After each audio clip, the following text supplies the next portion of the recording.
Xayrlı gün оқушылар. Үшбашмаклар охшашлыгының 3нче белгесен кулланып, мәсьәләләр ишүгә күчик. Беренче мәсьәлә.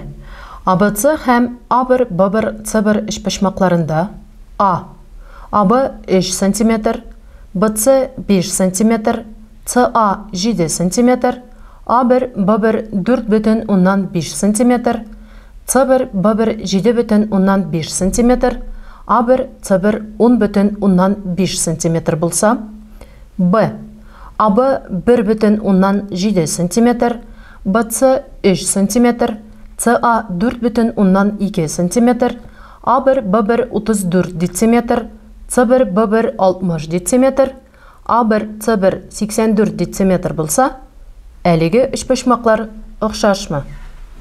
Әлеге мәсьәләне шишүгә күчик.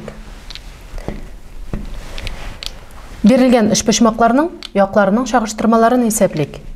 Ягъни АБның А1, Б1гә чагыштырмасы АБ 3 см-га тигез, А1, Б1 4,5 см-га тигез. Демәк, ул 3-тән 2-гә тигез була. Шулай ук БЦның Б1, С1гә чагыштырмасын исәплик. БЦ 5 см, Б1, С1 7,5 см. Шулай ук 3-тән 2-гә тигез була. АЦ ягының А1, С1гә чагыштырмасын исәплик. АЦ үз чиратында 7-гә тигез, А1, С1 10,5-гә тигез.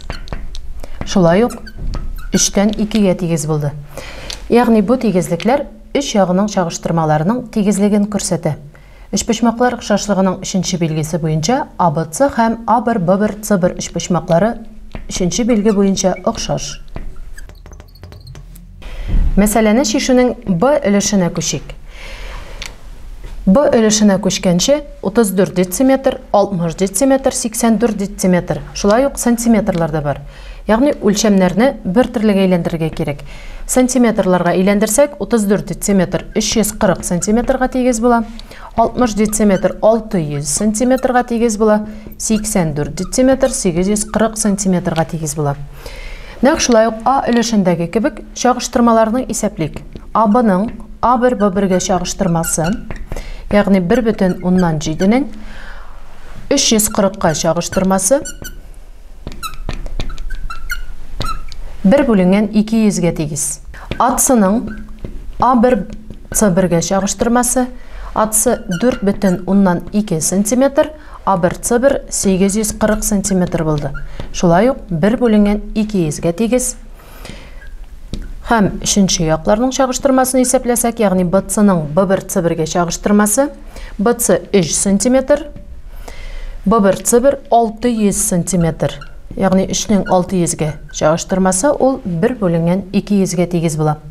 Шулай ук үшбашмаклар охшашлыгының 3нче билгесен кулланып, бу ике үшбашмакның охшаш икәнлеген әйтә алабыз. Ягъни АБЦ һәм А1, Б1, С1 үшбашмаклары охшаш. Без бүген сезнең белән үшбашмаклар охшашлыгының 3нче билгесе белән таныштык һәм аны кулланып мәсьәләләр шиштек. Киләсе онлайн дәрестә очрашуларга кадәр сау булыгыз.